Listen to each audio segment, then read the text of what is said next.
Let's talk battle jackets. So the first thing that we need to talk about are the rules. And yes, there are rules for making a battle jacket, although honestly most of them are very personal, like fitting a personal philosophy or whatever. You in no way have to follow most of these. There's really only one unanimously agreed upon rule, but some people think you should only wear bands that you've seen live. Some people think you should only wear bands that you own a physical copy of their CD, or if they make an EP vinyl, then you should have a copy of that. You should have some physical form of their album or whatever. The only unanimously agreed upon rule is listen to the bands that you wear. And this is a hard line for pretty much most metalheads. Really only elitists are gonna badger you if you're wearing bands that you haven't seen live, or wearing bands that, you know, like, you don't own a physical copy of, because to be honest, to expect that is kind of bullshit, because there are bands that don't come to certain countries. Like Beyond Creation, they almost never come to America. Like, I have never seen a tour of Beyond Creation in America. They've gone to Canada. And then there are some bands that are so underground they don't really have merch. And also most metalheads are pretty much broke. That's kind of a ridiculous expectation. So the only unanimously agreed upon rule: listen to the bands that you wear. You don't even have to listen to them often. You don't even necessarily have to have listened to them in the past year or so. I know people who have bands on their jackets that they used to love when they were friggin', I don't know, 15, and now they don't listen to it as much because their taste has changed, but they still, you know, respect the band. Moving on to the next part: how to get a vest. Vests are extremely easy to find. You can find them at thrift stores, Goodwills if you're in America, or you can make your own. Like, honestly, just find a jean jacket and rip off the sleeves. This one actually is a large, and I don't think I'm a large person. Do you? No. So what I did is, after ripping off the sleeves, of course, I actually took in the sides.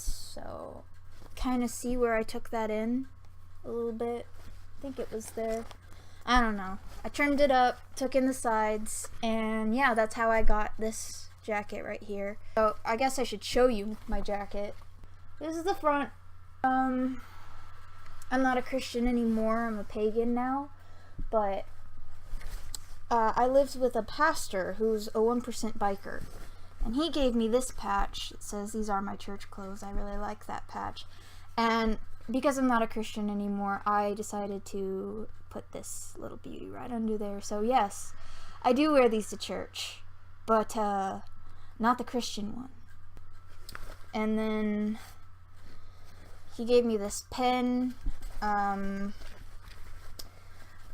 this military badge I actually wear in honor of this man that I used to live with, because he was in the Scouts in the military, and he gave me this patch. He recently passed away, and I wear this in honor of him because he was like a surrogate dad to me.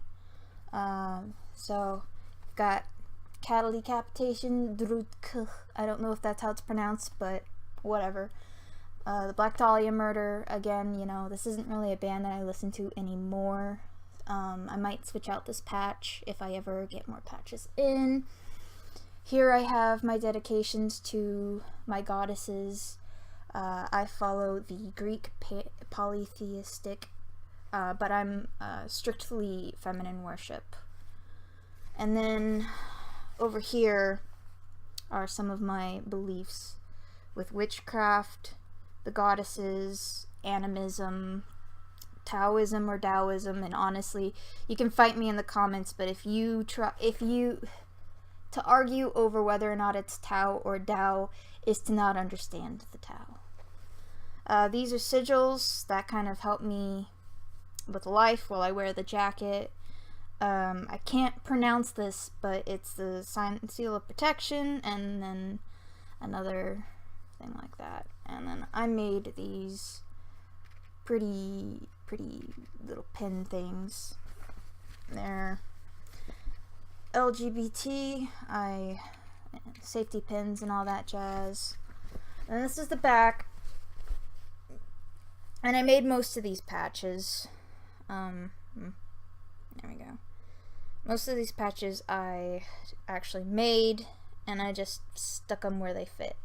So I got Wolves in the Throne Room, Dying Fetus, Obituary, Panopticon, Wardruna, which isn't metal, but I like Wardruna, so fight me. Humanity's Last Breath, Full of Hell, Ion, Behemoth. I want to go to the Behemoth Wolves in the Throne Room concert in Atlanta, but it's too fucking far. It's freaking bullshit. Getting the jacket, you make it yourself. You can use some old denim and sew it together. I guess I can make a video on that sometime. Patches. Where to get patches. Patches are easy to find.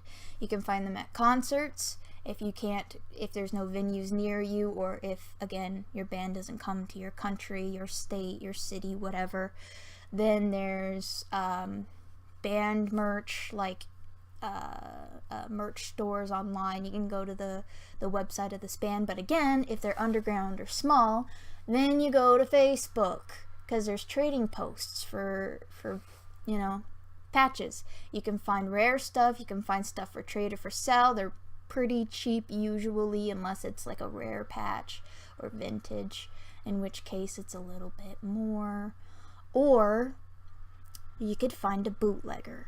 And this is controversial, I know, but fucking people have been bootlegging patches since the dawn of time. It's part of punk and metal culture, and you're just not gonna do away with it. I'm sorry, but people make their own merch, okay? And again, that's another thing you can do. If you don't want to buy from a bootlegger and support the bootlegging culture, because bands do make money off of their merch, you can just make it yourself. It's really easy. Just an old black t-shirt, whatever t-shirt, some acrylics paint or fabric paint, whatever. Fabric paint is better, because if you ever wash your cut and if you're gonna be wearing it, it's gonna get dirty. Obviously, you're gonna wash it eventually. Fabric paint will stand up a little bit better than, say, acrylics paint, so that's preferable. I made my own patches. This Panopticon patch right here is actually hand stitched. This is embroidered, and again, I did it myself. Everything else I did with fabric paint, because this took me, I want to say, a week to finish, and it's one of the first embroidery projects that I actually did. But yeah, everything else is done with fabric paint. And when I have the money to switch out for the bands, obviously I will, but there's nothing wrong with making your own merch. Don't let people tell you that you're not. There's always going to be that one elitist asshole who says that you're a poser because you listen to this band or don't listen to that band, or you do this or that. You're not going to make people happy, so you do you, and just try not to be a dick. That's literally it. Now we get on to how to secure your patches. There are a lot of ways to do this, but the absolute best way is to sew it on. You can get iron-on patches, you can just use fabric glue, but the problem is that by doing this, you're going to go to a concert, you're going to be hot, and even if you're not in the mosh pit, you're going to be surrounded by a bunch of big, sweaty, long-haired metalhead freaks, and it's going to get hot. That hotness is going to warm up your glue, and you're going to lose your patches, which you've either made or bought or traded, and that sucks ass. I'm sorry, but it sucks to lose your patches. I've lost pins. Now I haven't lost any patches because I actually sew mine on.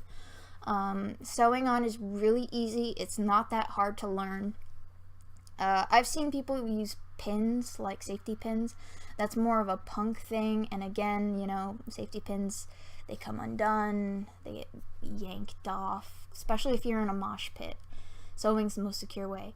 And there is this cool thing in it, I believe it stems from punk culture actually, which is to use dental floss, and I know a lot of people who use dental floss. In fact, it is like a staple, like a punk staple. I actually know someone who used staples. So that was cool. That was unique, and it worked. So you could staple it on. I do suggest sewing though. Couple of tips, actually, give me a sec. I gotta find it because I lost it. Fuck me. Alright, well I can't fucking find it. That sucks. Here's one thing. I suggest getting you some of these. These are little pins and they're used for holding things together when you sew. Got a patch. Got some fabric. These are jeans, but it's the closest thing I've got, so. Oh fucking well. Okay, what you do. Take your patch, you take your thing, you stick it on wherever you're gonna put it. You take this pin. Alright? And you just pin it on, and it holds it in place while you sew. Ta-da! Isn't that handy? And then how do you actually sew? Well, sewing needle, thread, patch and jacket. Really easy. You poke it in. Poke. You pull it through. You poke it back out. And you pull it through. And then you repeat. Repeat. Really easy. This is a straight stitch. It's the easiest fucking stitch to do. And one of the best parts about this is that if you want to take it off, you just pull it off. You clip off one of these and it just pulls off. Super easy. Okay, now arranging patches on your jacket. What do? Well, the first thing you need to do is you need to get patches. Okay, so don't worry about your layout or whatever. The biggest thing though, if you can't afford a lot of patches, I would suggest getting a back patch first. Now, this is a back patch and it's small because I'm a small person. And so what this is it's basically just the centerpiece of your jacket. This is gonna go on your back. That's why it's called the back patch. My current back patch is the Dying Fetus patch that I made. I just kind of put them where they fit. I'm not really trying to arrange anything. But I started off with the Beyond Creation patch, the Wolves in the Throne Room patch, and the Drudka patch. And so, yeah, the Drudka patch, I actually switched. It was on the other side of the jacket, but the placement was still the same. And then everything else, pretty much the same. And then this was right here. Okay. Now the reason why we do a back patch is because until you get more patches, this is going to give your jacket a sense of completeness. At the very least, you're not going to have a bunch of spotty patches just randomly put until you get, again, more patches. You can make them, buy them, whatever. I don't fucking care, no judgment here. Afterwards, you just get a bunch of patches. Just make a list of the bands that you like, that you listen to, and then get their patches. And then what you do is you lay out your cut and just stick them in random places and you move them around until you like them.